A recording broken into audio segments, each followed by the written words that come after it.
What's up, y'all? Welcome to the Chris Gunther Show. Thank y'all so much for watching. Remember to like and share this video. I would greatly appreciate it. You hear the basketballs bouncing, that means people in here trying to get some shots up or trying to get some work in. And who better than to sit down with a guy that is responsible for a lot of people's breaking all-time school records and getting to school. Without any further ado, the Chris Gunther Show welcomes Coach Javon Snipes. What's going on with you, Coach? What's up, Chris? Man, how you doing, man? Long time coming, man. I know, man. It's been crazy, man. We both been moving, man. Both been moving, man. Before we start this interview, man, I just want to say, like, I've been around you since you was little, man. So, like, I'd have never foreseen you doing this, but you've always been very charismatic, very confident, well-spoken, and just overall a good person. You love the game. So, man, I'm just really happy for you, man. Like, I appreciate that, man. I'll be watching the stuff you be doing and it just be so crazy. Like, you came a long way from the Wiley. I did, man. Crazy, man. I appreciate you for even wanting to not only do the sit down, but, you know, even being with me when I was a kid. You know, I was obviously ultra competitive. I was good. And while my b-ball career didn't turn out the way that we all thought it would, I'm glad that I'm still able to keep on pushing. And you know, and I appreciate the times that you even trained me, because I see a lot of the trench babies now. I'm technically an OG trench baby. I was there when trench babies wasn't even invented yet, people. Good times though, man. You're one of the originals, Chris. They don't even know. I have no idea. Like, I come in here and see you working out the guys, and I had flashbacks. I'm like, I remember that drill. I remember that drill. Yeah. This one is a little different, but I kind of remember it. Like, you know, just take me back, man. Like, you know, what made you want to start even, you know, training people and showing them, you know, some things about the game? It was just more or less like giving back, man, because like I always wanted people to invest in me and like help me out, and people have helped me out like along the lines, but like not as much hands-on. I did a lot on my own. Like, I always figured, like, would it be a way for me to like give back? And like, I've been able to travel and seen like basketball in like bigger cities and bigger states, and honestly, it's really not that big of a difference. I mean, between like some of the top players and stuff like that, it's just more or less like other cities got pros. Like, if you talk about Indiana got countless pros, Chicago got countless pros, and even Cleveland and Columbus got pros. So like, the player development side and the training side, like, that's old to them. Like, they've been doing that since the early 2000s. Like, it's a wave now, and everybody's starting to do it. Now you see more and more people are doing it. But like I was living out of state and seeing other guys like training, and when I got back, I was like, you know what? That'd be a good idea for me to like be able to be involved in the game, help the kids out, just give them some direction. Like, if you do certain things this way, that can help get you noticed, to help get you here. So like, it's kind of just started with me just wanting to like help out kids. And I mean, I say this all the time, like, it's still so surreal to me that like I'm doing some of the things I do. Like, not saying like I'm doing anything like big or spectacular. Like, to me, it's I'm doing okay, but like I can still do a lot more. I just do what I can. So like, and like, I don't think it's me. It's always the kid. It's never me. I'm just a GPS system. So like, you know where you want to go. I'm just here to help you get there. When you first started, who were some of the guys that you started doing this journey with? Man, I started in a small school people probably never really heard of, in Matthews in Vienna. So started there. A buddy of mine's convinced me to coach out there. I started there with like a couple kids, like 3 kids. One of the kids, Sean McDivitt, ended up actually doing really well for himself. Ended up scoring 1,000 points. He's third all time in school history in scoring. Had a really good career. I was a 20-point game scorer his last 2 years. He did really well for himself, and then started with him. Then it started with like Byron Taylor. Like, it started with Byron. Everyone knows. I mean, you know, if you're in Youngstown, you know who Byron is. Like, started with Byron. Byron was little. Started working with Byron probably around 6th, 7th grade, because I used to live right next door to his grandmother. So like, when I lived with my buddies, lived right next door to his grandmother. So I legit would always hear like Byron, like, always arguing, fighting, because if you know, he's ultra competitive. Oh my gosh. But to me, that's what I love about the kid, though. Man, listen, I say this all the time, man. I'll take Byron with me anywhere, because one thing I know about Byron is he's gonna play and he ain't gonna be scared. And that's one thing I can say. Anybody. He don't care who you is. You could be Mike, you could be Kobe. He really, in his mind, doesn't care and thinks he's better, and that's how he's gonna come at you. So it started with Byron. Byron started taking off, doing well. And then like, it kind of just started to flow. Like, I ended up getting linked up with like Mark Hughes around about the time Mark was probably going into his freshman year of college. Started working with Mark. Mark started doing well. And it just kind of just took off like out of nowhere, like overnight one day. Like people just started doing well. Like Dejanette started doing real well for herself. I had a lot of people just doing well, so like everyone would know like who you working out with. They would be like Snipes, so like it kind of just spread word of mouth. As the word began to spread and you started getting more and more players, how did that make you feel? I'm not gonna lie, like overwhelming. Like, and it's still overwhelming. It's still like weird to me. Like, cause I'm just like your average Joe, man. Like I'm just a regular guy. Like I don't do nothing spectacular, man. I say there's anything with like with the things I do and teach is just small minor details. There's nothing abroad. There's nothing new under the sun. The game's been the same. I mean, it's evolving, but it's still kind of been the same. No, that's a true statement. Something that I remember when I was training with you as a kid, you used to always tell me, as long as you still have those mechanics, everything else really will start to enable it and things will kind of start to unfold. Are those still some of the things that you still teach here? Yes, that. I teach things like that. Just detailed things like your footwork. Like your footwork's so key. Like you look at any great basketball player, they all have great feet. If you look at your best high school player, your best college player, your best pro player, granted it just the level it just gets better with the level, but like they all have good footwork, you know what I'm saying? They all have good ball handling ability, stuff like that. Like teaching angles, like make sure you're always taking correct angles, like downhill straight angles instead of wide angles, making sure your shoulders are square, like when you're shooting a basketball, like how to position your body in between you and a defender to score and finish, like just, it's so many things, like passing, like understanding like your reads, because you got to be able to see the floor. You got to be able to do more than just score. Like I always stress to even the kids who can score, like Sherrod, who is a known scorer, Byron's also a known scorer. They can pass too. Yeah, it's an underrated part of their game that I think people get wrapped up in with those dudes is, like even Kyler Kane, even Dejanette. There's no one who I deal with. Like Mark Hughes, they're all exceptional passers too, but their scoring seems to overwhelm their all-around game. But like I always emphasize to be more than just a one threat. You want to be able to be a multiple threat out there. You have trained a lot of players. Some of them went on to play in the professional rankings. Some played at D1, D2, D3 schools. For you though, how great does it feel to see them develop throughout the course of you training them? Oh, it's wonderful, man. I love it because it's not easy, and I'm an acquired taste. Let's just say that. Like it's not for everybody, because like we have fun, but we never want to forget about the ultimate goal.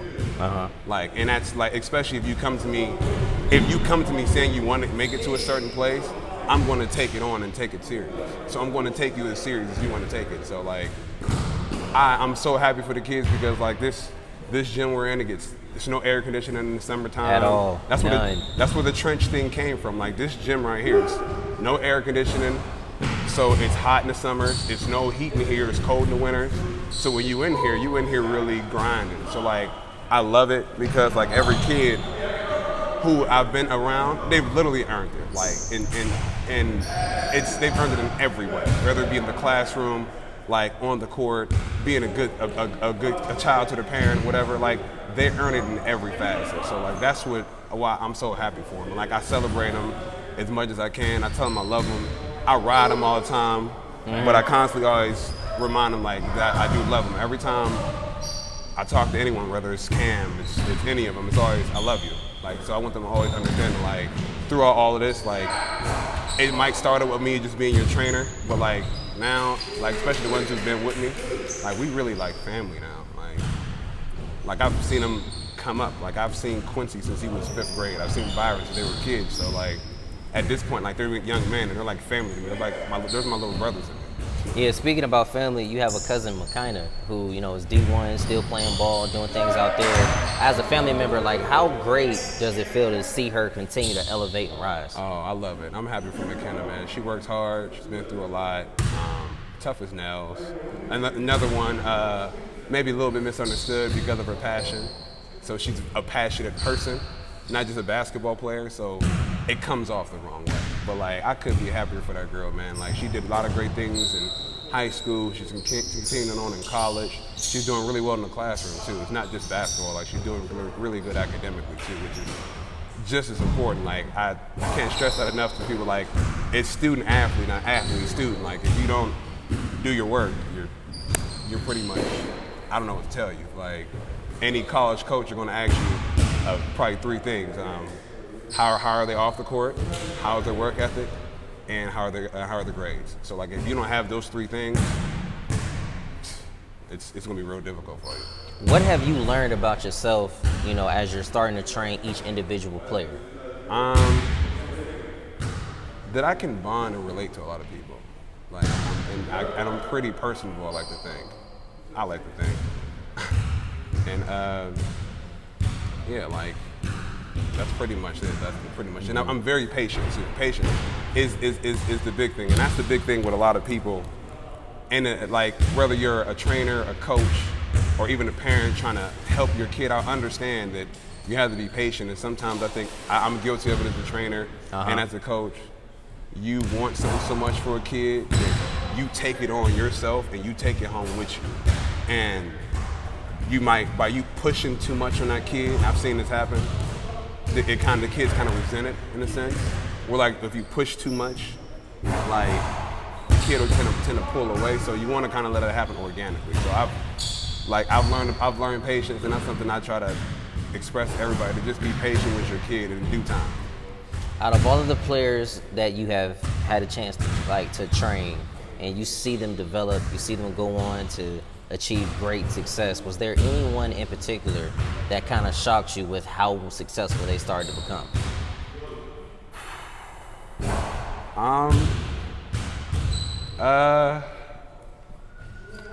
me see. I'll give you like two or three people for sure. Like Byron for sure, and Sherrod, of course, because like people don't know this. Like, Sherrod was a game head. Yeah, he was. Yes, he was a game head. People don't know that. Like, he wasn't like he was like locked in like that.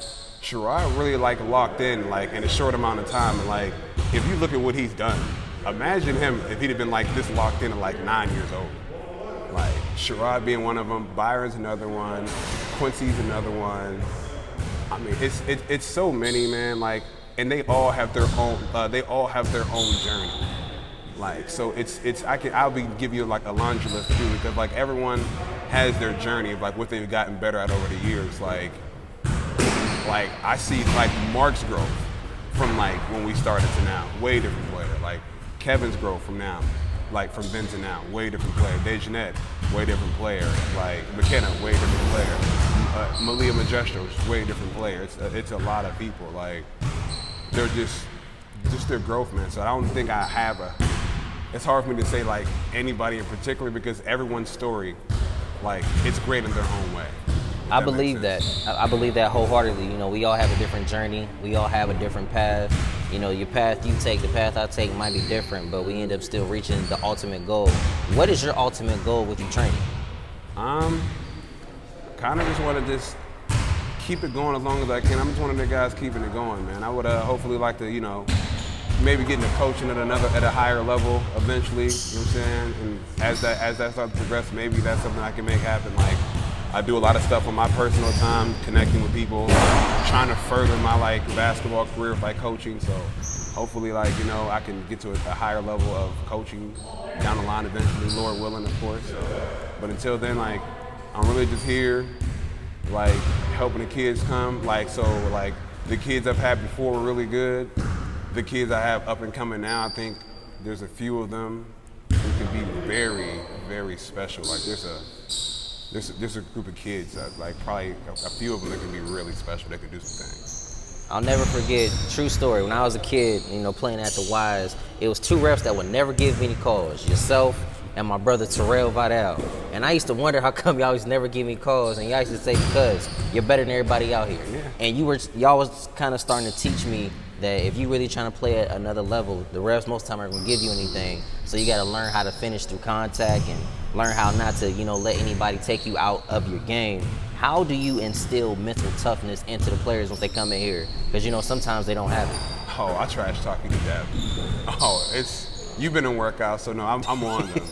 You know how I get, man. I'm on them, man. I be on them, like, trash talking them, bumping them, giving them hard times. I come up with like funny nicknames to antagonize them. So, like, but it's all in good fun. It's nothing spiteful.